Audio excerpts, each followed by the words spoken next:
మహోన్నతుడా మనసాన్ని స్తుతిస్తున్నామయ్యా. ఈ ఉదయకాలంలో సాక్షాత్కరించడానికి స్తోత్రాలు. ఇంకెను ప్రభావం వారు చేసిన విజ్ఞాపనలు మేము వందనాలు చెప్తున్నాం. వారి కుటుంబస్తులను నాయన బలపరచండి. ఇంకా అన్ని విషయాల్లో స్వస్థతను దయచేయండి. ఆ పనులలో నాకు తోడుగా ఉండండి. ఇంకా ప్రభావం మీలో ఎదగడానికి, మీ వాక్యంలో బలపడడానికి, మరి ఆత్మీయ జీవితంలో సాహసం ఎదగడానికి దయచేసి నడిపించమని నీవే ప్రభావం పొందమని మార్గ మధ్యలో ఉంటున్న బిడ్డలందరినీ సకాలంలో తిరిగి మందిరాన్ని చేర్చమని చేస్తున్నాం తండ్రి. ఆమేన్. కదా హల్లెలూయా హల్లెలూయా. ఇదే కాలం ఉంది. నిన్న దినమంది అనేక ఆరాధనకు వచ్చారు.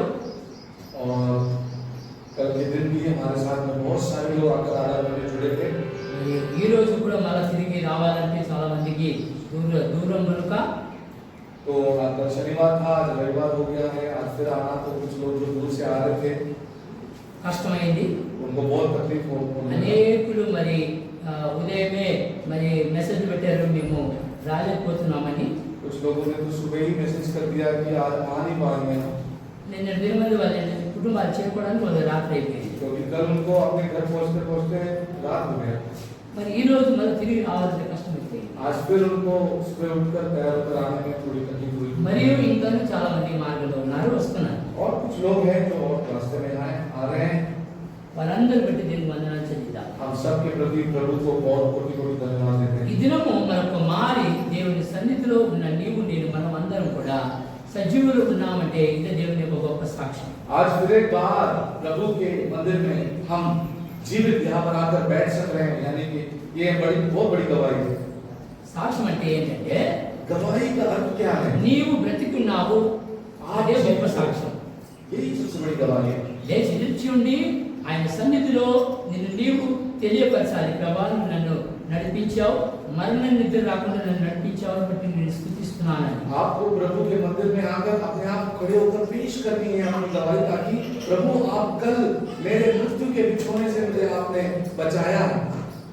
అందుకు మనం ఆయన సన్నిధిలో నిలిచి ఒక కల్పించుతున్నాం. इसलिए हम उनके सानिध्य में आते हैं. ఈ దినము మరొక మారి గత వారంలో మనము రెహబాము యొక్క జీవితంగా చూసాం. पिछले हफ्ते में हमने रेहोबाम के जीवन के चरित्र के बारे में सुना. ఇశ్రాయేలు రాజు మరియు యూదుల రాజు గురించి విన్నాం. और इस्राएली के राजाओं के बारे में और यहूदी के राजाओं के बारे में हमने सुना. ఈ రోజు మరొక మారి మరి మొదటి రాజుల గ్రంథం 13వ అధ్యాయంలో చూద్దాం ఇంకొక రాజు గురించి. अब फिर एक बार हम पहली राजाओं की किताब में जाएंगे और एक और राजा के बारे में आज हम पढ़ने वाले हैं. చూద్దాం తొందరగా. पहले राजाओं की किताब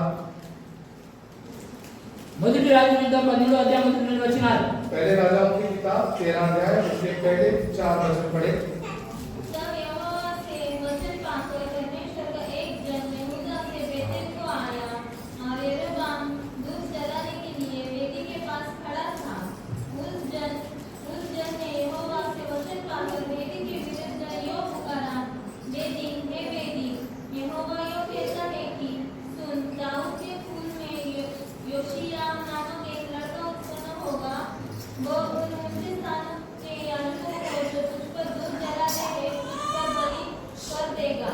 और तुझ पर मनुष्य की हड्डियां जलाई जाएगी. और उसने उसी दिन यह कहकर उस बात का एक चिन्ह भी बताया. यह वचन जो यहोवा ने कहा है, इसका चिन्ह यह है कि यह वेदी फट जाएगी और इस पर की राख गिर जाएगी. तब परमेश्वर के जन का यह वचन सुनकर जो उसने बेतेल के विरुद्ध पुकार कर कहा, यरोबाम ने वेदी के पास से हाथ बढ़ाकर कहा, तब उसका हाथ जो उसकी ओर बढ़ाया गया था सूख गया और वह उसे अपनी ओर खींच न सका. దినమని చూసినప్పుడు యెరోబాము జీవిత గాథను చూస్తున్నాం. आज हम देखते हैं कि यरोबाम के जीवन में क्या-क्या हुआ. గత వారంలో మన రెహబాము యొక్క ఇశ్రాయేలు రాజు గురించి చూసాం.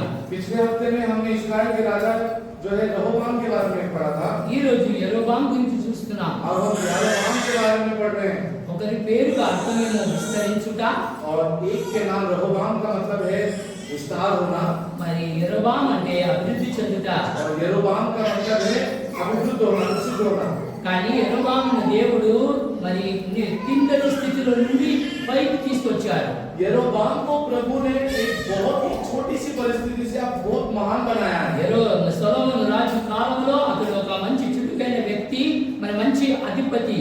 और जब राजा सोलोमन था, दाऊद भी थे, तभी भी यरोबाम जो है बहुत अच्छे चतुर और बहुत ही చక్కగా పని చేసేవాడు. बहुत अच्छे से सेना को चलाते కనుక थे। సొలొమోను అతనిని మరి ప్రజల మీద ఆయన అధికారిగా ఉంచాడు. और इसलिए राजा सोलोमन ने भी उन्हें उनकी प्रजा के ऊपर अधिकारी बनकर एक अधिकारी पद पर उन्हें रखा। కానీ लेकिन అతడు బలం పొందుకున్న తర్వాత, जब यरोबाम ने अपनी बल प्राप्त की, ఎప్పుడైతే ఆయన అధికారం పొందుకున్న తర్వాత, यरोबाम को अधिकार मिल जाने के बाद, ఎప్పుడైతే అతడు మరి స్థిరపడిన తర్వాత, यरोबाम एक राज्य लेकर जब स्थिर हो गया, అప్పుడు అతడు ఏమనుకున్నాడంటే, तब यरोबाम क्या सोचने लगा? యాజకుడు ఒక్కడే మాత్రమే కాదు ఆ పని చేయాల్సింది, याजक अकेले ही काम करेगा क्या? चर्च के सारे కానీ నేను కూడా రాజునైనాను. मैं राजा हूँ।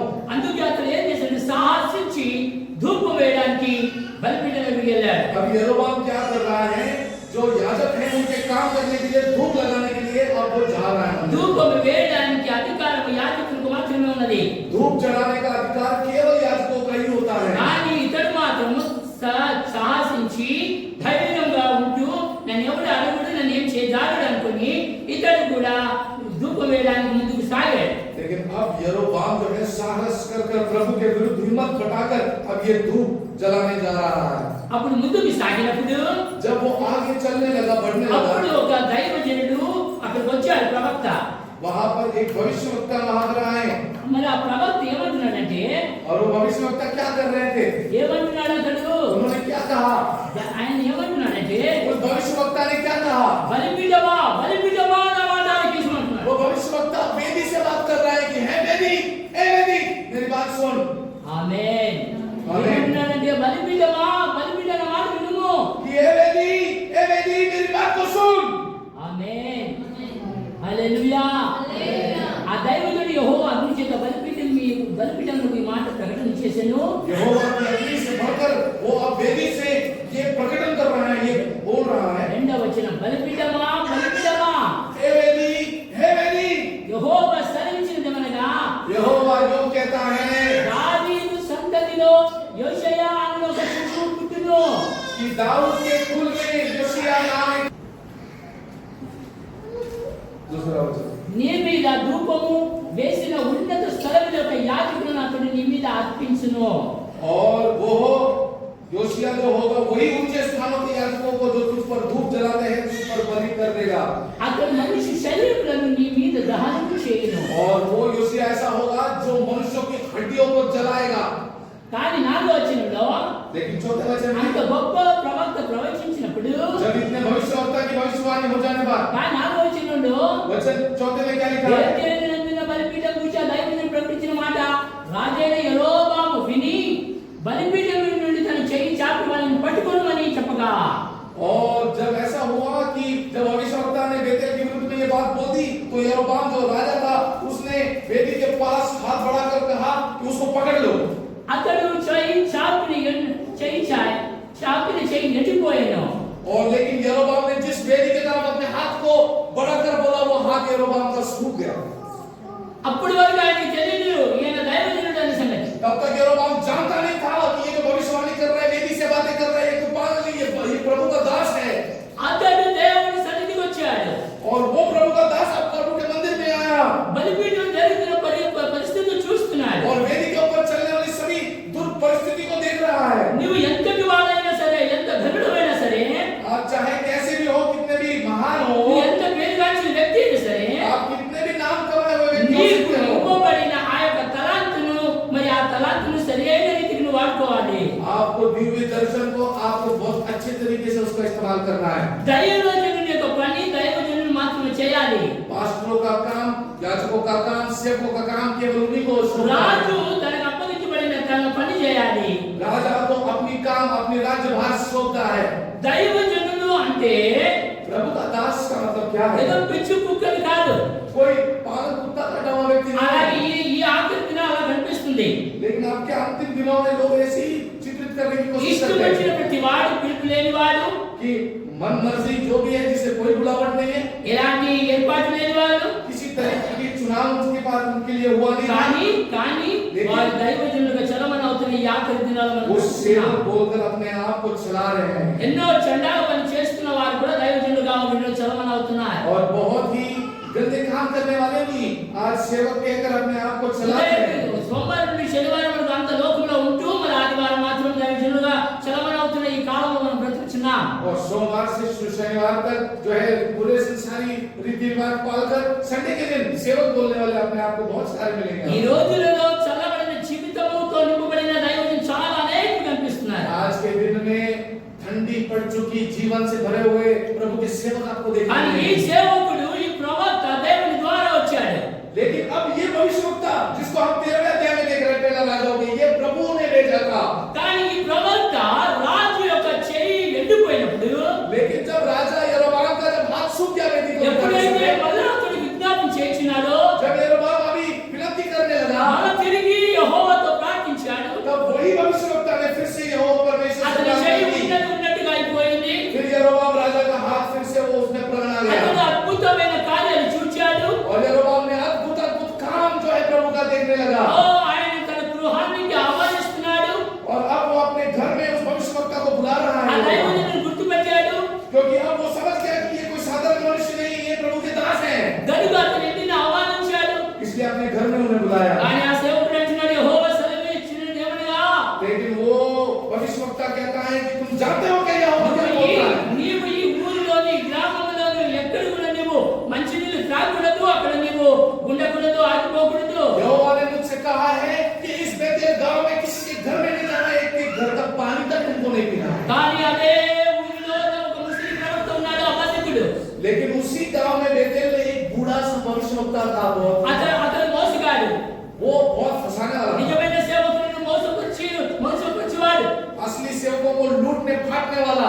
వాడిని ఎవరు గుర్తుపట్టలేకపోతున్నారు. लेकिन उस भविष्यवक्ता को बेतेल में वो जो लूटने वाला ఈ भविष्यवक्ता బేతేలులో జరిగిన ఈ कार्याలన్నిటిని తమ కుమారుడు తన తండ్రి అయిన ముసలివానికి చెప్తున్నారు. और बेतेल में आज के दिन क्या क्या हुआ वेदी के साथ यरोबाम के साथ, अब वो बूढ़े भविष्यवक्ता के बच्चे उनके पिताजी को बता रहे हैं। 8వ వచనం నుంచి ముందు చదివినప్పుడు 8वें वचन से आगे पढ़ना। దైవజనుడు రాజుతో ఇట్లా నేను परमेश्वर के उस जन ने राजा से నీ कहा, ఇంటిలో సగము నీవు నాకు ఇచ్చినట్టు నీతో కూడా నేను లోపలికి రాను. चाहे ए राजा तू मुझे अपना आधा घर भी दे तो भी मैं तेरे घर नहीं आऊंगा। ఈ స్థలం అందు నేను అన్నపానం పుచ్చుకొనను. इस स्थान पर तो मैं कोई चीज न खाऊंगा न पीऊंगा। అన్నపానం పుచ్చుకొన వద్దనియు నీవు వచ్చిన మార్గమున తిరిగి పోవద్దని యెహోవా చేత నాకు సెలవైనది రాజుతో అనెను. और क्योंकि यहोवा के वचन के द्वारा मुझसे ये आज्ञा मिली है मुझको कि ना तो तू रोटी खाना और ना तो पानी पीना और ना उस मार्ग से लौटना। అంతటా అతడు తాను బేతేలుకు వచ్చిన మార్గం వెళ్ళక మరి ఒక మార్గం తిరిగిపోయెను. प्रभु ने कहा कि जिस रास्ते से आया उस रास्ते से जाना भी मत, इसलिए वो उस मार्ग से निकला जो बेतेल को गया था और लौटकर दूसरे मार्ग से चले गए। బేతేలులో ప్రవక్తకు ఒక ముసలివాడు కాపురం ఉండెను. और बेतेल में लेकिन एक बूढ़ा नबी था। ఇతని కుమారుడు ఒకడు వచ్చి బేతేలులో దైవజనుడు ఆ దినమున చేసిన క్రియలన్నిటిని అతను తన రాజుతో పలికిన మాటలన్నిటిని తమ తండ్రితో తెలియజెప్పగా अब उस बूढ़ा नबी से उनके बच्चे आकर बेतेल में क्या क्या हुआ, उस भविष्यवक्ता ने राजा के साथ क्या क्या हुआ सब कुछ जब बताया, అప్పుడు ఆ ముస్లిం ప్రవక్త ఏమంటున్నాడంటే तब वो बूढ़ा नबी क्या कह रहा है అతడు ఏ మార్గంలో వెళ్ళిపోయాడు. कि देखना कि वो किस मार्ग से जा रहा है, కొండగా నాకు గాడిదను సిద్ధపరచండి. और देखो वो किस मार्ग से जा रहा है उसको ढूंढो, और मेरे लिए भी, मेरे रवाने के लिए भी गधे को तैयार करो। గాడిదకు గంటి కట్టిరి. और वो गधे को उन्होंने रस्सियां बांधी అతడు దాని మీద ఎక్కి దైవజనుడు కనుగొనడానికి పోయాను. और वो बूढ़ा नबी अब उस भविष्यवक्ता को ढूंढ रहा है जो यरोबाम से बात करके आ रहा है। మస్తీకి వృక్షం కింద అతడు కూర్చుండగా చూచి యూదా దేశంలో నుండి వచ్చిన దైవజనుడు నీవేనా అని అడగగా అతడు నేనే అనెను. और परमेश्वर के जन के पीछे बाज वृक्ष के नीचे जब वो बैठा हुआ पाया, तब उससे पूछा कि परमेश्वर ने जिस जन को यहूदा में भेजा था क्या तू वही है? అన్నప్పుడు అతడు ఆ ముసలి ప్రవక్తను గుర్తుపట్టలేకపోయాడు. तब वो बूढ़ा नबी को वो भविष्यवक्ता पहचान नहीं पाया। ఎంత ఆత్మీయ రీతిలో ఉన్నవాడంటే और इतना आधुनिक रीति से रहने वाले తన మాట చొప్పున బలిపీఠం 2 ముక్కలుగా అవుతుంటే कि एक वचन से वेदी की 2 टुकड़ा हो रहा है। బలిపీఠం అనే మాట వింటుంటే वेदी उसकी बातें सुन रही है ఆయన అన్నది జరుగుతుంటే और जो वो कह रहा है वो जब होने लग रहा है, ఇంతగా ప్రభువుని వాడుకుంటే इतना प्रभु जब उससे अपनी सामर्थ्य కానీ दिखा रहा है, ఈ దొంగ అయిన ఈ ముసలి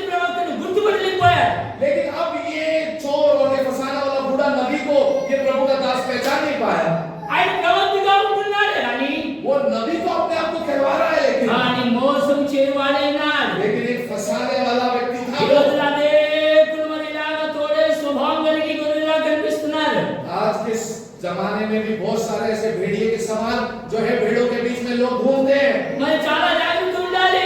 बहुत सावधानी से ఈ आना। యవ్వనుడైన ప్రవక్త अब ये बहुत ही नौजवान भविष्यवक्ता था। అలసిపోయి మార్గంలో మస్తిష్క వృక్షం కింద కూర్చుని ఉన్నాడు. अब ये थक कर अपने मार्ग के बीच में एक बार वृक्ष के नीचे बैठ गया था। మోసగాడైన ముసలి ప్రవక్త దగ్గరికి వచ్చాడు. अब ये बूढ़ा नबी अपने गधे पर बैठकर वहां तक आया నేను కూడా ప్రవక్తనే.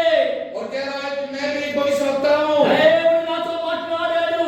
प्रभु ने मुझसे भी बातें की నా సేవకుడు బాంచోడు ఉన్నాడు అని తీసుకురమ్మని. कि जहाँ वहां पर मेरा सेवक बैठा हुआ है उस मार्ग में उससे जाके बातें करो। నీ ఇంటికి ఆహ్వానించమని.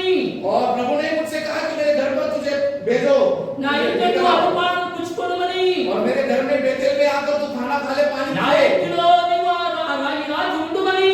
और प्रभु कह रहा है कि तू आज की रात मेरे ही घर में सो जा। ఇలాగ ఆయన మాట్లాడుతున్నాడా? ऐसे ये फंसाने वाला बूढ़ा ఈ मनुष्य था। దైవజనుడు ఆత్మీయమైన యవనస్తుడు మర్చిపోయాడు. अब ये आत्मिक जो ये नौजवान था जिसने राजा की हाथ छुटा दी थी, अब ये सब कुछ भूल गया ఆయన మోసపోయాడు, ఇంటికి వెళ్ళిపోయాడు. और फंस गया और छल में आकर उनके घर దేవుని में चला మాట गया। విసర్జించాడు. और प्रभु की बातों का उसने विसर्जन किया, కనుక మోసపోయాడు. इसलिए वो फंस गया। ఆయన ఇంటికి వెళ్ళాడు, उसके घर में गया, భోజనం చేశాడు. खाना भी खाया।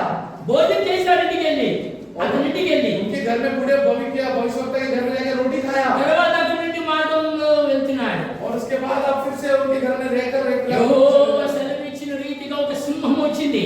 और यहोवा ने कहा कि तू जो रास्ते से आया उससे मत जा। तो वो सब करने लगा तो एक शेर आया रास्ते के बीच में। సింహం వచ్చి గాడిదని ఏమీ చేయలేదు. गधे को शेर ने हाथ भी नहीं लगाया, కానీ ఆ ప్రవక్తను చీల్చి పడేసింది. लेकिन प्रभु का बात को अनसुना करने वाला उस जवान भविष्यवक्ता को फाड़ डाला। ఒకప్పుడు మండిపోయిన వాడు, यानी एक दो दिन पहले जो चल गया था, ఒకప్పుడు బలిపీఠంతో మాట్లాడిన వాడు, 2 दिन पहले जो वेदी से बातें कर रहा था, రాజును లెక్క చేయని వాడు, 2 दिन पहले जो राजा को कीमत नहीं कर रहा, రాజు ఇస్తున్న ఆ సొమ్మును ఆశ పడకుండా ఉండేవాడు, राजा की कोई भी संपत्ति पर जिसकी आशा नहीं थी, నీ ఇంటిలో సగం నాకు ఇచ్చినా నాకు వద్దు అన్నవాడు. क्या स्टेटमेंट दे रहा है कि तुम्हारे घर का आधा हिस्सा भी मुझे दे दो तो भी मैं नहीं आऊंगा। అలాంటి దైవజనుడు ఒక ప్రవక్తను మోసం చేశాడు. ऐसे एक भविष्यवक्ता को एक भविष्यवक्ता नहीं फंसाते। కనుక ప్రవక్తలు ఈ రోజున ఆత్మలను గుర్తుపట్టాలి. इसलिए हमको आत्मा का परख करना आना चाहिए। చదువుదాం దేవుని లేఖనాలలో మొదటి యోహాను పత్రిక 4వ అధ్యాయం మొదటి వచనం చదువుకుందాం. पहले यूहन्ना उसके 4थे अध्याय के पहले वचन पढ़े। మొదటి యోహాను పత్రిక 4వ అధ్యాయం మొదటి వచనం. हे प्रियो, हर एक आत्मा की प्रतिज्ञा न करो, वरना आत्माओं को परखो कि वे परमेश्वर की ओर से है कि नहीं, क्योंकि बहुत से झूठे भविष्यवक्ता जगत में निकल खड़े हैं। ప్రియులారా, అనేకులైన అబద్ధ ప్రవక్తలు లోకంలోనికి బయలుదేరి ఉన్నారు. చదవండి. मेरे प्रियो, बहुत सारे झूठे भविष्यवक्ता जगत में निकल पड़े हुए हैं। కనుక ప్రతి ఆత్మను నమ్మక, इसलिए हर एक आत्मा की प्रतिज्ञा ఆయా करो, ఆత్మలు దేవుని సంబంధమైనవో కావో పరీక్షించుడి. वरन आत्माओं को परखो कि क्या वो परमेश्वर की ओर से है। ఆ రోజు ఆ యవ్వన ప్రవక్త గుర్తుపట్టింటే अगर उस दिन यदि यरोबाम के समय में उस जवान भविष्यवक्ता ने దేవుడు అతన్ని పంపించాడు. దేవుని ద్వారా అతడు ఆ బలిపీఠం మీద జరుగుతున్న కార్యాలను ఖండించాడు. और प्रभु ने जब उसे भेजा तो वो जाकर सबकी खंडना भी की और वेदी से बातें అతడు ప్రవచించిన ప్రవచనము కొన్ని సంవత్సరాల తర్వాత ఇశ్రాయేలు రాజు పుట్టాడు. और उसने जो भविष्यवाणी की उसके भविष्यवाणी के चलते जो है वो राजा फिर पैदा हुआ यशायाह। అతని కాలంలో బలిపీఠం మీద యాజకులు చంపివేయబడ్డారు, మనుషుల శరీరాలు కాల్చివేయబడ్డాయి. और वही यशायाह राजा था जिनके समय में बहुत सारे याजकों को भविष्यवक्ताओं को वेदी पर उनको मार दिया गया అనేక మనుషులకు శరీరములను అనగా ఎముకలను కాల్చివేశారు. और बहुत सारे लोगों के मनुष्यों के हड्डियों को जो है యెహోవా ద్వారా ప్రవచించిన బడిన ప్రవచనం నెరవేర్చబడింది.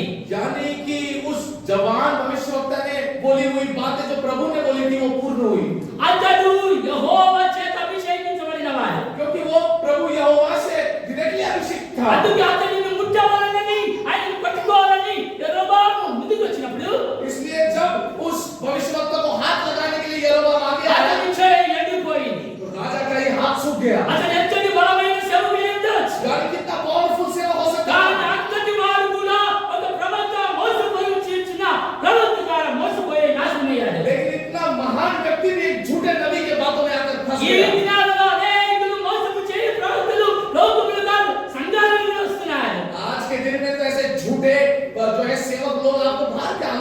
दिख जाएंगे इस मंदिरों के। హల్లెలూయా हालेलुया। హల్లెలూయా హల్లెలూయా। గద్దించు వారిని అసహించుకున్న కాలం ఇది. और जो आपको ताड़ना देगा, जो आपको सिखाने की कोशिश करेगा, उससे घृणा करने वाला समय। 5వ అధ్యాయం ఆమోసు గ్రంథం 5వ అధ్యాయం 13వ వచనంలో ఒక మాట రాయబడి ఉన్నది. आमोस 5 उसके 13 वचन। ఆమోసు గ్రంథం 5వ అధ్యాయం 13వ వచనం చదువుకుందాం. आमोस 5:13 इस कारण जो बुद्धिमान हो वे ऐसे समय चुप रहे क्योंकि समय बुरा है। ఏంటంట? సమయము మంచిది కాదంట. శబ్దం గట్టిగా అందరూ. ఏంది 5:13 మరోసారి చదువుకుందాం. ఇది చెడు కాలం కనుక, ఇది చెడు కాలం కనుక समय बुरा है इसलिए ఈ కాలమున బుద్ధిమంతుడు ఊరుకుండును. बुद्धिमान को चुप रहना चाहिए ऐसे समय में। శబ్దం గట్టిగా హల్లెలూయా हालेलुया హల్లెలూయా. हालेलुया। కానీ 15వ వచనం ఏమంటున్నాడు? लेकिन 15 वचन में क्या लिखा है? కీడును ద్వేషించి बुराई से बैर करो, మేలును ప్రేమించుచు भलाई से प्रीति रखो, గుమ్మముల న్యాయమును స్థిరపరచుడి. आपके फाटकों में न्याय को स्थिर रखो। ఆమేన్. అదే 10వ వచనం కూడా అదే మాట అంటున్నాడు. మరొకసారి చదువుదాం. जो सभा में उलाहना देता है उससे वे बैर रखते हैं और खरी बात बोलने वाले से घृणा करते हैं। అయితే గుమ్మములలో నిలిచి బుద్ధి చెప్పు వారికి ఇలా జరుగుతూ పగబట్టుదురంట. कि जो फाटकों में रुककर न्याय करेगा उस पर लोग खुन्नस पकड़ेंगे, उस पर ईर्ष्या करेंगे। ఏదన్నా ఎందుకు పగబడుతున్నారు ఈ దినాలలో? आज के दिन लोग एक दूसरे पर इतना गुस्सा क्यों डालते हैं? మోమాట లేకున్న మాటలు చాలా భయంకరమైన మాటలుగా ఉంటాయి. क्योंकि बिना संकोच के बात करने वाले और एकदम बेबाकी से वो बोलने वाले యథార్థంగా మాట్లాడే వారిని అసహించుకునే కాలంలో నీవు నేను బ్రతుకుతున్నాం. और ऐसे न्याय के बातें करने वालों से घृणा करने वाले समय में हम रह रहे हैं। ఈ రోజు ఆ సేవకుని గుర్తుపట్టి ఉంటే आज यदि उस बूढ़े नबी को उस जवान ने पहचान लिया होता तो ఆయన దేవునికి ఇంపైన సేవకుడుగా మారిపోయేవాడు. कितना महान उसके नाम के साथ आज उनके बारे में जिक्र होती। హల్లెలూయా हालेलुया హల్లెలూయా. हालेलुया। ఈ రోజులు అనేకులు మోసపోతున్నారు. आज ऐसे ही बहुत सारे जवान, बहुत सारे लोग आपके विश्वासी भी फंस जा रहे हैं। ఎందుకంటే क्योंकि- ఈ రోజు సంఘాలు ఎందుకు ఇలా పాడవుతున్నాయి అంటున్నాడు. आज के दिनों में कलीसियाएं खराब क्यों हो रही है?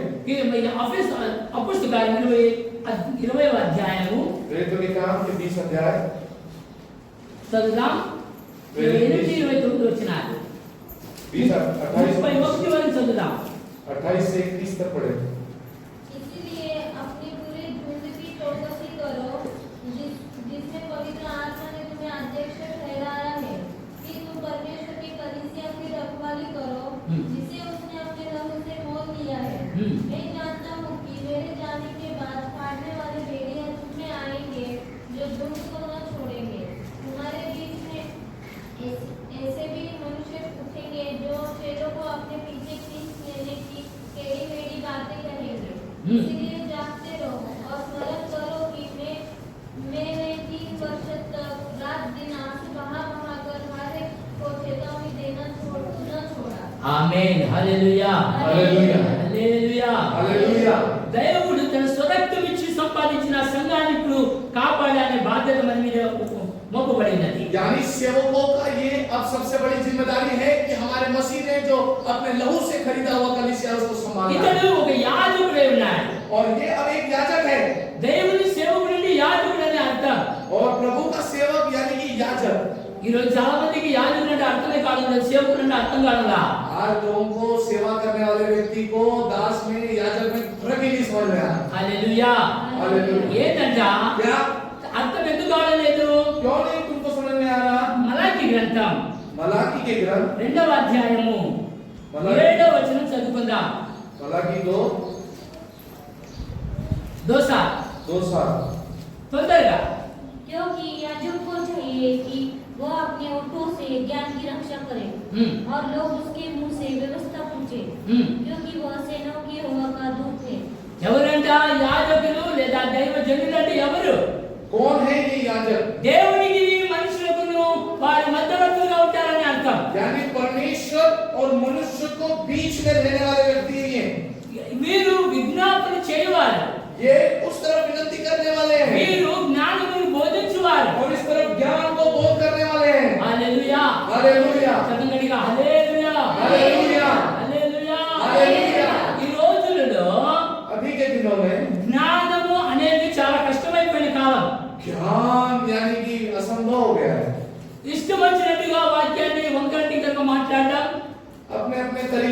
वचनों को तोड़ना मरोड़ना, కానీ అలాంటి వారిని మనం గుర్తుపట్టలేకపోతున్నాం. लेकिन ऐसे मनमानी करने वालों को भी हम देश में समझ नहीं पाते। యాజకుడు అంటే సైన్యములకు అధిపతి యెహోవా యొక్క యాజకుడు.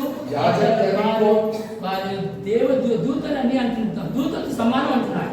याजक यानी कौन? सर्वशक्तिमान सेनाओं के यहोवा के दास, वो स्वर्गदूत के समान होते हैं। యాజకుడు సేవకుడు అంటే ఈ లోకములో మరి వారు అంబాసిడర్లుగా ఉంటారు, और सेवक यानी రాజదూతలుగా ఉంటారు. सेवक यानी कि वो इस संसार में आकर एक राजा ने भेजा हुआ दूत के समान उस राजा के संदेश को बताने वाले लोग కనుక हैं। అక్కడ మోసపోయిన యవనస్తుడైన ప్రవక్త, इसलिए वहां पर जो जवान भविष्यवक्ता जो वहां पर फंस गया, ఈ రోజుల్లో అనేకులు ఇలాగే మన మందిరాలకు వస్తుంటారు. आज के दिनों में भी आप देखो कई सारे मंदिरों में आते हैं, మన మందిరాలకు కూడా వస్తుంటారు. हमारे यहाँ पर भी बहुत सारे आते हैं, కానీ మనం వారికి వాక్యం ఇవ్వడానికి పదిసార్లు ఆలోచిస్తుంటాం. लेकिन उन्हें कोई चीज चिताने के लिए, चेतावनी देने के लिए हम 10 बार सोचते हैं। ఎందుకంటే వారి సాక్ష్యం ఏంటి, వారు ఎలా బ్రతుకుతున్నారో అది మనకు తెలుసు కనుక వారి ద్వారా మన వాక్యం వినడానికి పదిసార్లు ఆలోచించాలి. अगर यदि कोई व्यक्ति का चरित्र सही नहीं है तो उसके मुख से वचन सुनना भी अप्रिय समझते हैं। అలాంటి వ్యక్తి వేదిక మీద రావడానికి కూడా పదిసార్లు ఆలోచించాలి. और ऐसे व्यक्ति वेदी पर भी चढ़ने के लिए उसे 10 बार सोचना चाहिए। కానీ అలాంటిది ఏమీ లేకుండా భయపడిన దినాలు కనుక ఎలాంటి వారైనా భయం తీసుకొని బోధించడానికి ముందుకు వస్తుంటారు. लेकिन वेदी में जिनमें डर नहीं होता है वो किसी भी परिस्थिति में चढ़ जाते हैं वेदी पर। కనుక పౌలు ఏమంటున్నాడంటే దేవుడు స్వరక్తమిచ్చు కొన్నాడు సంఘాన్ని. कि प्रभु ने अपना लहू देकर खरीदा है इस ఆ कलीसिया को। సంఘము అది మనుషులది కాదు. ये कलीसिया ये इंसानों का है ही नहीं। కనుక సంఘము అనగా ఎక్లెసియా అనగా గ్రీక్ లో వేరు లోకం నుండి వేరు చేయబడినది. और कलीसिया संघ या चर्च एक्लेसिया का अर्थ है, ग्रीक शब्द का अर्थ है जो संसार दुनिया से बहुत अलग कर दिया हुआ। లోకం నుండి వేరు చేయబడిన వారే సంఘం.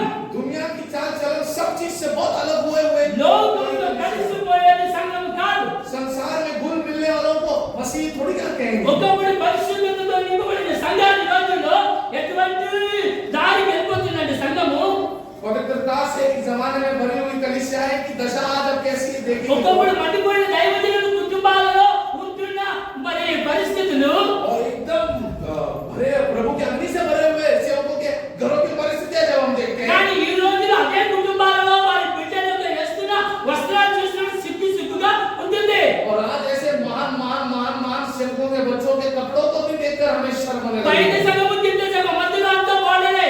और सिर्फ ऊपर थोड़ा नीचे थोड़ा बाकी का सब అంటే అంత నీచమైన స్థితికి దిగిపోయారంటే అలాంటి వారు ఒకప్పుడు మండిపోయిన దైవజనుల యొక్క మరి కుమారులు కుమార్తెలు లేదా అలాంటి వారి కుటుంబాలు ఈ రోజు. और ऐसे नग्नता को प्रदर्शन करते हुए बेशर्मी के हद पार करते हुए और आप अपने आप को बड़े-बड़े కాని సేవకులు వారి సంఘాలు అలాగే ఉన్నాయి. हाँ उनकी कलीसिया है तो वैसे ही है, వారి సంఘాలు అంతా చండాలతో నింపబడింది. क्योंकि उनकी कलीसिया में ऐसे लोग ऐसी चीजों को प्रिय समझते हैं ना। ఎందుకంటే చెప్పుతే గట్టి చెప్తే సంఘాలు పాడైపోతాయి. क्योंकि उनके इसमें अगर किसी को नाम लेके बोल देगा, चेतावनी दे दिया तो कलीसिया छोड़ के जाएंगे तो అలాంటిది భయం మనకు లేదు. ऐसा डर हम कभी नहीं पा रहा। హల్లెలూయా. సంఘాన్ని ఖండించాలి, चेतावनी देना గద్దించాలి, హెచ్చరికలు చేయాలి. और हर बात पे चेतावनी देना మన ఆత్మలకు లెక్క మనం అప్పగించాలి. क्योंकि आप क्या अगर बिगड़ते हो तो उसका कारण भी हमें ही बताना होगा। మీలో నుండే వేరు చేయవారు వస్తారంటున్నాడు. क्योंकि प्रभु का वचन कहता है कि आप में से ही लोग आएंगे जो आपको अलग कर देंगे। సంఘాలు వేరవడానికి కారణం చేతువనే కాదు మీలో నుండే. कलीसियाओं का टूट जाने का, चीर पड़ने का कारण कौन होंगे? बाहर से कोई नहीं आएगा। గోడెందు స్వభావం కలిగిన వారు మీలో నుండి బయటకు వస్తారంటారు. और ऐसे लोमड़ियों के समान లోబడి కాదు, भेड़िया के समान जो स्वभाव रखने वाले आप ही लोगों में से आएंगे। వారికి దయ మాయ జాలి ప్రేమ అనేది ఉండదు. एक बार उनको भेड़ मिल गया तो वो कोई दया बिया नहीं दिखा फाड़ देता వారి है। మాటలు తీయని మాటలు, लेकिन मिलने से पहले बहुत मीठी मीठी बातें करते हैं। తరువాత వారు వంకరి టింకరి మాటలు మాట్లాడి సంఘాన్ని రెండు చీల్చేస్తారు. पहली मीठी बातें करेंगे, उसके बाद टेढ़े मेढ़े बातें करेंगे, फिर उछकाने वाली बातें करके सब तोड़ देंगे। సంఘాన్ని పాడు చేస్తారు. कलीसिया को बिगाड़ देंगे। హల్లెలూయా. हालेलुया మొదటిగా హల్లెలూయా. హల్లెలూయా. హల్లెలూయా. హల్లెలూయా. కనుక ఆ యవ్వనస్తుడైన इसलिए हमने देखा पहले राजाओं की किताब में वो जवान भविष्यवक्ता का जो है फंसने का कारण, बिगड़ने का कारण, ఎందుకంటే ఆయన ఏమనుకున్నాడంటే बेचारे उसने क्या सोचा, ఏమనుకున్నాడు क्या सोचा? నా ఎంతటి సేవకుడు ఎవరు లేరు, उसने सोचा कि मेरे जैसे सेवक कोई नहीं है, నా ఎంతటి సేవకుడు ఎవరు లేరు, कि मेरे समान सेवक और कोई नहीं है, నేను అన్న వెంటనే నా మాట చెప్పడం జరిగింది, कि मैंने जैसे कहा वैसे हो गया। గర్వించాడు, थोड़ा गर्व आ गया, घमंड ఓ आ गया తను తాను ఏదో అనుకున్నాడు, और अपने आप को कुछ समझ बैठा। కానీ గుర్తుపట్టలేకపోయాడు ఒక ముస్లిం ప్రవక్త। लेकिन एक बूढ़े फंसाने वाले नबी को समझ नहीं पाया। అందుకే యోహాను మరి యేసు యొక్క బొమ్మను ఆనుకునేవాడు నా మొదటి మరి యోహానులో రాస్తున్నాడు।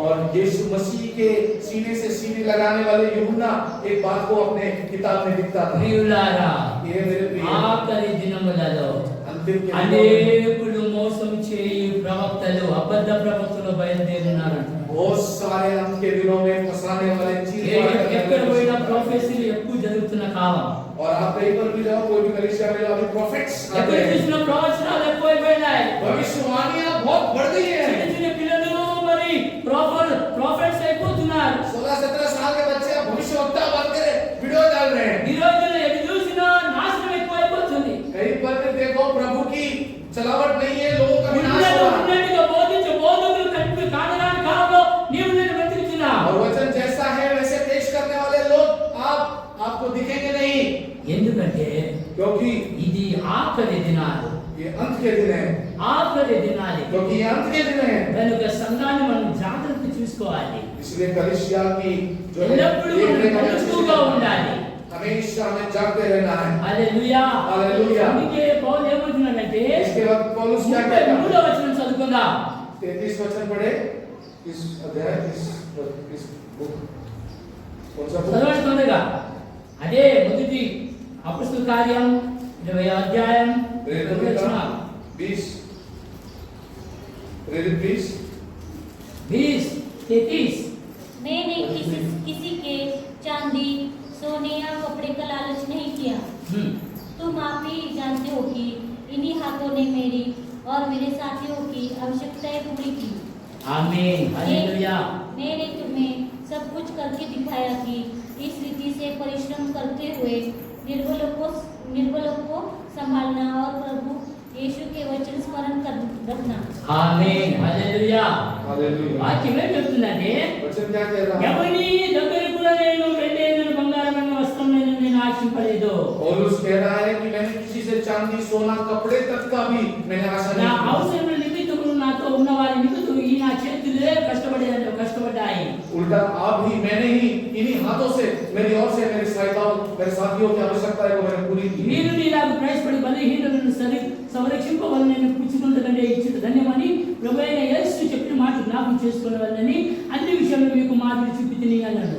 और मैंने ऐसे ही सब कुछ करके दिखाया है तुमको इस रीति से कैसे परिश्रम करना है, कैसे निर्बलों को संभालना है, ताकि परमेश्वर का वचन ఆయన పౌలు లోకంలో ఉండగా पौलुस जब इस संसार में थे 3 మిషనరీ జీవిత ఆయన ప్రయాణం చేసినప్పుడు और 3 जब उन्होंने बाहर देश मिशनरी के जो काम किए, రోమా సంఘాన్ని ఎప్పుడు దర్శించలేదు, कभी पौलुस रोमियो के कलीसिया में नहीं गए, కానీ కొరింథీయులో జరిగిన గందరగోళము लेकिन कुरिन्थ के कलीसिया में होने वाली गड़बड़ियां మొదటి 16 అధ్యాయాలు రాసిన తర్వాత మళ్ళా 13 అధ్యాయాలు రాస్తున్నాడు। और पहले 16 अध्याय के बाद फिर से आप 13 अध्याय लिख रहे हैं, రెండవ గురించి మరొకసారి హెచ్చరించాడు। क्योंकि दूसरे कुरिन्थ की कलीसिया को दूसरी बार फिर से चेतावनी दे रहा తర్వాత అల్లరి చేయబడిన అనేక గందరగోళంలో ఉన్న సువార్తకు విరోధంగా గలతీ సంఘానికి రాశాడు।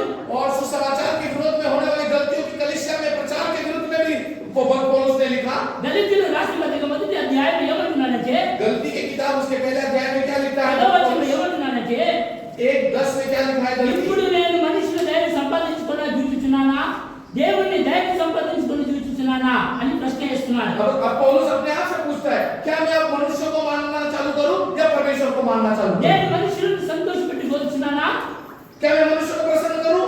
నేను ఇప్పటికీ మనుషులను సంతోషపెట్టి వాడైతే క్రీస్తు దాసుడును కాకపోదును। अगर मैं मनुष्य को खुश करने लग गया तो प्रभु का दास कैसे बन सकूंगा मैं? ఆమేన్, हालेलुया।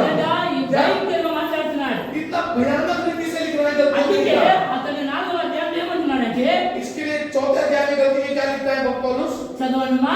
पढ़े बात को हमारे पापों के लिए दे दिया, ताकि हमारे परमेश्वर और पिता की इच्छा के अनुसार కాదమ్మా 15 వచ్చి చదవండి.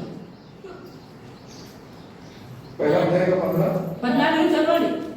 पहला अध्याय 14 से आगे बढ़े। अपने बहुत से जाति वालों से जो मेरी अवस्था के थे, यदि यहूदी मत में अधिक बढ़ता जाता था और अपने बाप दादों की परंपराओं के लिए बहुत ही उत्साही था, परंतु परमेश्वर की जिसने मेरी माता के गर्भ ही से मुझे ठहराया और अपने अनुग्रह से बुला लिया, जब इच्छा हुई कि అమ్మా 15 వచ్చినాం 16 వచ్చినాం 17 చదువుమా. 15 నుండి చదువు. पहला अध्याय के चौथा अध्याय चौथा अध्याय 15 से आगे पढ़ना माफ करें, तब से रेकॉर्ड चल रहा है। चौथा अध्याय 15 वचन से आगे। तुमने मेरी शारीरिक दशा को जो तुम्हारी परीक्षा का कारण थी कुछ न जाना, न उसे घृणा की, और परमेश्वर के दूत वर्ण स्वयं मसीह के समान मुझे ग्रहण किया, तो वो तुम्हारा आनंद मनाना क्या कहा गया। ఏమైంది అంటున్నాడు. अब पौलुस पूछ रहे हैं कि अभी तुम इतना खुश हो रहे थे, आनंद मना रहे थे, किधर गया तुम्हारा आनंद मनाना? मैं तुम्हारा गवाह हूँ कि यदि हो सकता तो तुम अपनी आंखें भी निकाल कर मुझे दे देते। ఆమేన్. तो क्या तुमसे सच बोलने के कारण मैं तुम्हारा बैरी बन गया हूँ। ఆమేన్. ఏమంటున్నాడంటే अब पौलुस क्या మీరు कहता है? చెప్పుకున్న ధన్యత ఏమైనది? आप इतनी तारीफ करते थे, इतना बड़ा बड़ा प्रशंसा करते थे, अब क्या हुआ? ఏమైంది? क्या हुआ वो सबका? అప్పుడు మీరు నా కొరకైతే మీ కన్నులు గూడు పిడిపించేవారు కదా. एक समय ऐसा था, मेरे लिए अपनी आंख मांग लूंगा मैं तुमसे, तो देने के लिए तैयार थे ना तुम लोग। నేను మీతో నీకు మాడినందున మీకు శత్రువునైతినా. अब मेरे को सच बात बोलती तो तुम्हारा बैरी बन गया क्या मैं? హల్లెలూయా. Hallelujah hallelujah. हालेलुया। అతడు భయంకరంగా మాట్లాడే మాటలు ఏంటంటే पौलुस ने अपने भयानक बातों में और क्या क्या लिखी है కొరింథీలో జరిగిన అల్లర్లు, कि कुरुंथ में जरगे हुए सभी गड़बड़ियां, మరి గలితీయులలో జరిగిన యూదుల ఆచారాలు సాంప్రదాయాలకు విరుద్ధంగా అతను మాట్లాడుతున్నాడు. अब गलतियों में चौथे अध्याय में यहूदी की जो है सभी परंपराओं के गलत इस्तेमाल पर पौलुस कह रहा है అందుకంటున్నాడు कह रहा है గలితీయులకు రాస్తున్నప్పుడు అంటున్నాడు गलतियों से लिखते समय कह रहा है ఈ సువార్తలు కాకుండా कि यदि ये सुसमाचार के अलावा ఏ రకమైన సువార్తలు దేవదూతలు తీసుకొచ్చి చెప్పినా వాడు శాపగ్రస్తుడు అంటున్నాడు. इसके अलावा अगर कोई एक शब्द भी स्वयं देवदूत भी आकर तुमको दे तो वो देवदूत शाप ఆమేన్. मिल जाएगा उसको। భయంకరంగా మాట్లాడుతున్నాడు. इतनी भयानक बात है। గనుక ఎఫెసీయులో సంఘములు కూడా మాట్లాడుతున్నాగా जब इफिसी से भी पौलुस बातें कर रहा 6 था, అధ్యాయాలు అతను రాశాడు. वहां पर भी इफिसी के ఎఫెసీలో ఉన్న ప్రజలంట మృగాల యొక్క స్వభావం కలిగిన వారు అంటున్నాడు. इफिसी के మొదటి కొరింథీ 15వ అధ్యాయం. ఎఫెసీలో ఉన్న ప్రజలు ఎలాంటి వారు? इफिसी के लोगों के बारे में क्या लिखा है? पहले कोरिन्थी 15 अध्याय। అదేనా?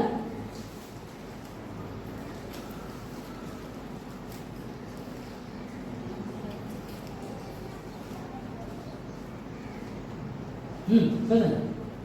ఉందిగా?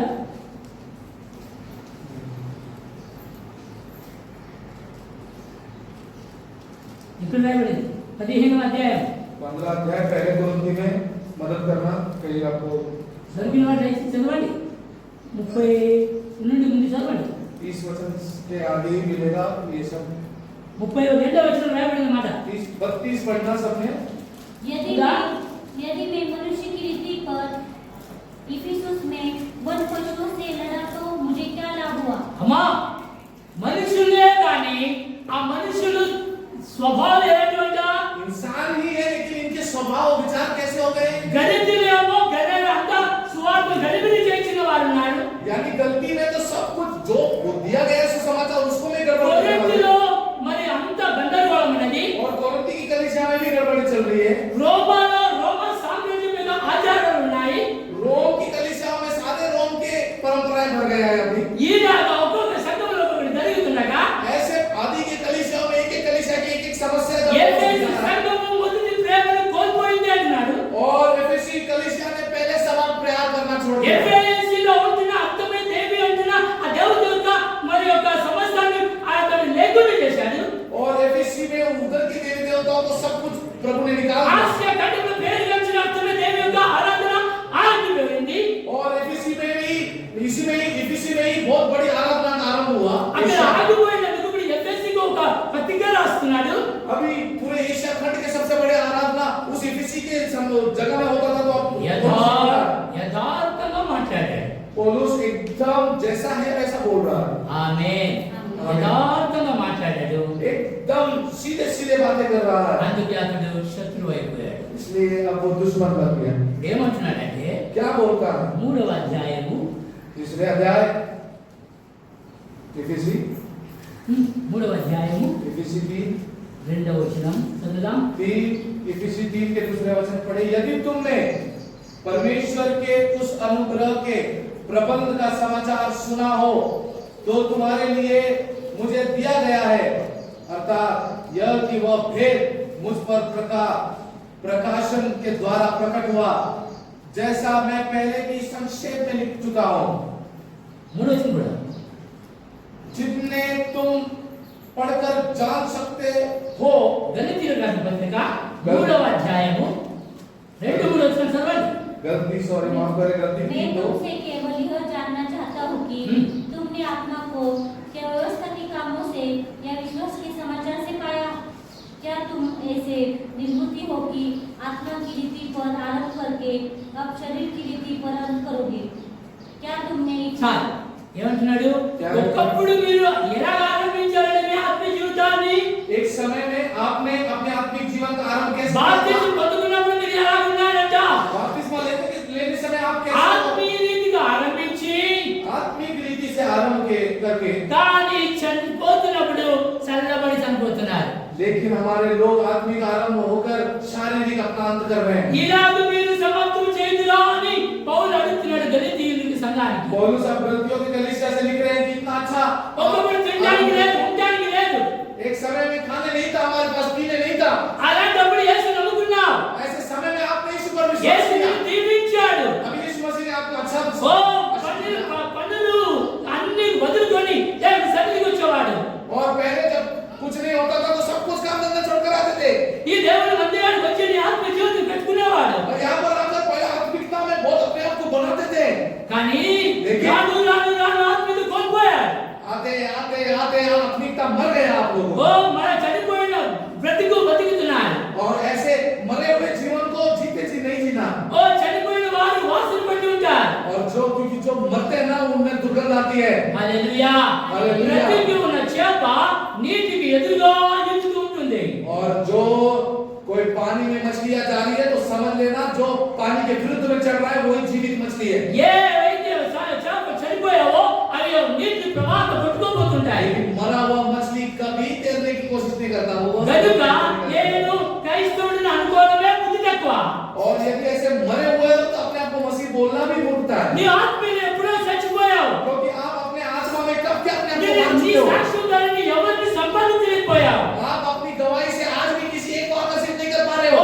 నీ సొంతమే పాడైపోయింది కాకుండా అనేకులు నీ ద్వారా అనేకులు రకుని చేస్తున్నావు. और आप खुद तो अपना विनाश कर ही रहे हो, लेकिन और कितने लोगों का विनाश करते निकलोगे। కనుక జాగ్రత్త కలిగి ఉందా. इसलिए बड़े सावधानी से रहना। అబద్ధ ప్రవక్తలు నమ్ముకుంటున్న ఈ దినాలలో ఇలాగ అన్ని గందరగోళాలు ఉన్నాయి ఈ రోజు. झूठे भविष्यवक्ताओं को विश्वास करने वाले दिन है, गड़बड़ी वाले दिन में जी रहे हैं हम लोग। ఎలాగ నమ్మాలో అర్థం కాని రోజులు ఇవి. कैसे किस पर विश्वास करें हमें कुछ समझ में नहीं आता। ऐसे दिन में हम जी रहे हैं। హల్లెలూయా. Hallelujah hallelujah. हालेलुया। ఎంతో సాహసం చేయాలన్న భయమే. और किसके साथ संगति करना, उठना बैठने भी डर लगने लग रहा है आज। హల్లెలూయా. హల్లెలూయా. సంఘాలు పాడైపోతున్నాయి. क्योंकि कलीसिया तो बिगड़ती जा रही है, కుటుంబాలు పాడవుతున్నాయి.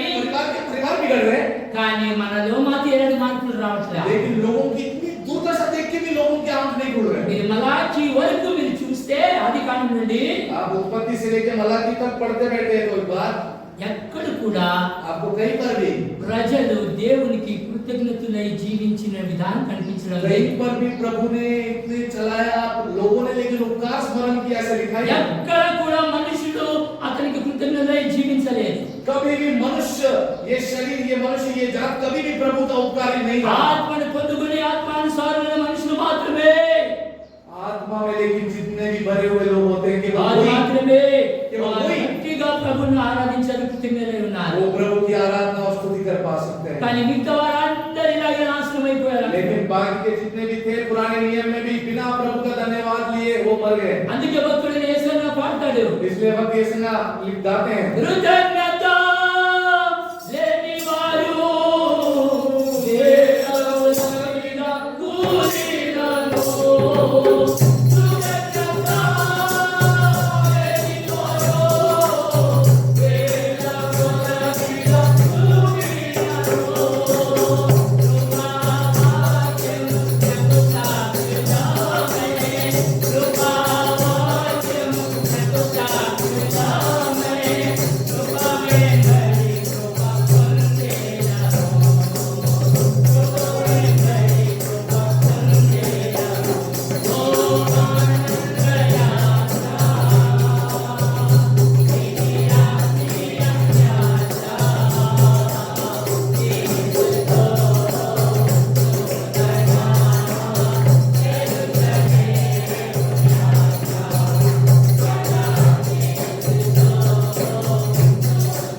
उपकार ये शब्द ही भूल गया है आज का जमाना। హల్లెలూయా.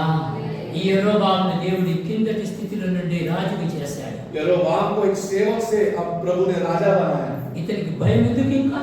अभी इतना सब कुछ देखने के बाद ये प्रभु से क्यों डरेगा? ఇప్పుడు ఈ ప్రవక్త చెప్తుంది మరి తన చెయ్యి ఎలా ఉంది అలాగే అయిపోయిందే. अभी इसका सूखा हुआ हाथ भी फिर से प्राण आ गया ना। కానీ लेकिन అతను మార్పు అనేది లేదు. यरोबाम इतना चमत्कार देखकर, इतना प्रभु का उपस्थिति देखकर भी नहीं डर रहा है प्रभु से। ఏమిటంటే क्या बोल रहा है? అతనిలో ఒక గర్వం ఉంది. क्योंकि उसके अंदर राजा बनने का, संसार का अधिपति बनने का घमंड आ అందుకే गया। అతడు ప్రజలను యెరూషలేములో ఆరాధనకు వెళితే ఎక్కడం వల్ల వారి మనసులు మారిపోయి తిరిగి మళ్ళా రాజు రెహబాం దగ్గరికి వెళ్ళిపోతారని భయముతో और कहा यरूशलेम भेजेंगे, यहूदी के राज्य में रहोबाम के पास चले जाएंगे, हमारे 10 इस्राएली राज्य। इस डर से यरोबाम ने क्या किया मालूम? బేతేలునందు దానందును రెండు అతడు దూడలను ఏర్పాటు చేసి అక్కడ దాన్ని ఆరాధించమని చెప్తున్నాడు. बेतेल जो शापित जगह हो गया अभी भविष्यवक्ता के द्वारा भी, और एक जगह पर भी 2 उसने जो है बैलों की मूर्तियों को लगाया। ఎందుకంటే क्यों? చెడులు వెళ్ళిపోతారేమో అనే భయం. कहा जाकर यहूदी राज्य के राजा का उन लोग गुणगान करेंगे करके डर। ఎందుకు భయం? क्या डर? దేవుడిని ఎన్నుకున్నప్పుడు వెళ్ళేవాళ్ళు వెళ్ళిపోతారు, వచ్చేవాళ్ళు వస్తుంటారు. प्रभु ने तुमको चुना ना, तो जाने वाले जाएंगे, आने वाले आएंगे। భయం అనేది మనం ఎక్కడ ఉంచకూడదు. डर के साथ थोड़ी सेवा किया जा सकता है। హల్లెలూయా. హల్లెలూయా. యెరొబాము భయపడ్డాడు. लेकिन यरोबाम ఏ अपने को डर ఏ गया। ఆహియా అనే ప్రవక్త అయితే అతనికి ఈ అభిషేకం ఇచ్చి నువ్వు రాజు అవుతావు అన్నాడు, और जिस भविष्यवक्ता ने यरोबाम को आशीष देकर तू राजा बनेगा ये ఆ भविष्यवाणी की, ఆహియా ప్రవక్తనే తిరిగి మరలా నువ్వు పూర్తిగా శాపగ్రస్తుడు అవుతావు. वही अहिया भविष्यवक्ता जो राजा बनने का आशीष दिया बोल रहा है कि तू शापित होने वाला తన है, తన కుమారుడు చనిపోయాడు. तेरे सारे बच्चे मर जाएंगे। ఆమేన్. ఎంత ఆమేన్. ఘోరమైన రుచి. कितना యెరొబాము खराब చేసిన తప్పుడు పనులు బట్టి అతని వెనుక వచ్చిన రాజులందరూ ఇదే పాపం చేయడానికి చేశారని వాక్యం చూపిస్తుంది. यरोबाम ने की हुई एक गलती, एक पाप को देखकर सभी पीछे के राजा वही करने लगे, ऐसे लिखा। కనుక మనుషులకు భయపడకూడదు. इसलिए मनुष्यों से कभी, इंसानों से तो डरना ही नहीं। ఏమని యా. దేవుడిని ఎన్నుకొని ఉంటే अगर प्रभु ने सच में तुमको चुना है ना, నీ వెంట నీ ప్రజలు ఉంటారు. तुम्हारे साथ तुम्हारी प्रजा ఎప్పుడు కూడా रहेगी। వారిని నిన్ను వదలుకోరు. चाहे वो कुछ भी हो जाए, वो వారు आपको नहीं छोड़ेंगे। వెళ్ళేవారు ఆరాధించుకొని మన తిరిగి వచ్చేవారు. वो 2 हफ्ता आपको नहीं दिखेंगे, तीसरे हफ्ता आप ही के पास आना है। ఆమేన్. आमीन। నీ ప్రజలు నీ దగ్గరికి వస్తారు. आपके लोग लेकिन आप ही के पास आएंगे। ఆమేన్. ఆమేన్. కనుక భయం లేకుండా ప్రార్థన చేద్దాం. इसलिए बिना डरे प्रार्थना करो। యెరొబాములాగా భయం మనకు వద్దు. यरोबाम के समान कुछ खोने का डर मत रखना। హల్లెలూయా.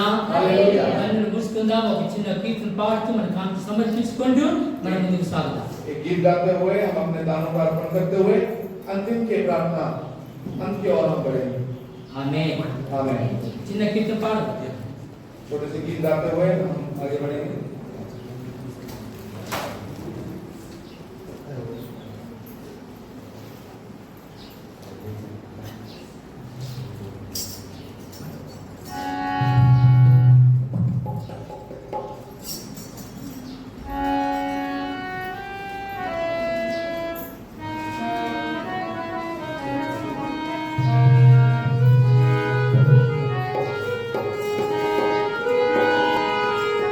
యేసు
యోగ్యత లేని మనల్ని దేవుడు ఎన్నుకొని నా పని కొరకు వాడుకొనిచుండగా మనలో ఏనాడు కూడా అహంకారం, గర్వం అనేది ఎప్పుడు రాకూడదు.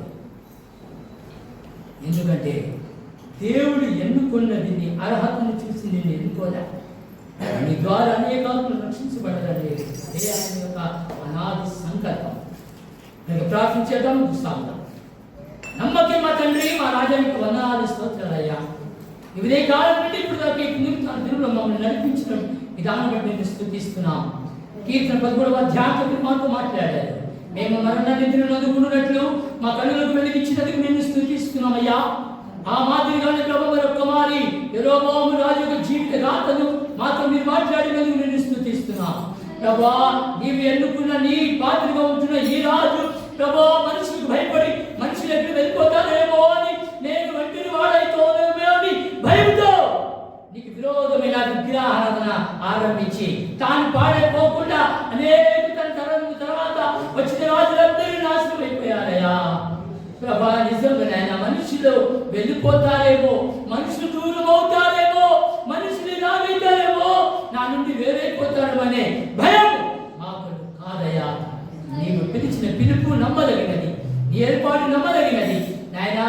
మరి విశేషం ప్రభా, నిన్న దినమందు అద్భుతం నడిపించావు, ఈ దినం ఆరాధన నడిపించావు. అనేకులు నాయన నిన్న దినమందు అలసిపోయి ఈ దినం రాలేకపోయారు. వారికి వారి కుటుంబాన్ని ఆశీర్వదించండి. ఇంకా ప్రభు దినమందు వచ్చి బిడ్డలందరూ ఆశీర్వదించండి. విశేషమైన బలమైన స్థానం నడిపించమని ప్రార్థిస్తున్నామయ్యా. నీవు ఎంత మంచి దేవుడు, నువ్వు ఎంత నమ్మకమైన దేవుడు ప్రభా. వారి ఇచ్చిన కానుకలే కాకుండా వారి జీవితంలో నీకు సమర్పించుకోవడానికి దయచేయండి ఆయన. మరి విశేషం ప్రభా, మేము నైనా నీ వారిని తెలుసుకోవడానికి, ప్రవక్తను గుర్తుపట్టడానికి, సేవకులను గుర్తుపట్టడానికి, దైవ జనులని పేరుతో అనేకులను కుటుంబాలను నాశనం చేస్తూ కాపులను నాశనం చేస్తున్న అనేక సేవకులు బట్టి ఈ దినాల్లో నీ నామమునైనా మరి భయంకర దూషణ పాలవుతున్న దినాలలో మేము బ్రతుకుచున్నాం కనుక నాయన అలాంటిది మాలో ఉంటే మమ్మల్ని క్షమించండి అయ్యా. నాయన మరి విశేషం నాయన మనుషులు గుర్తుపట్టి వారికి చేసి నడిపించమని ఆయన ఈ చిన్న ప్రార్థన అతడు వేసే ఉన్నత పురుషుడు వచ్చిన తండ్రి. హల్లెలూయా.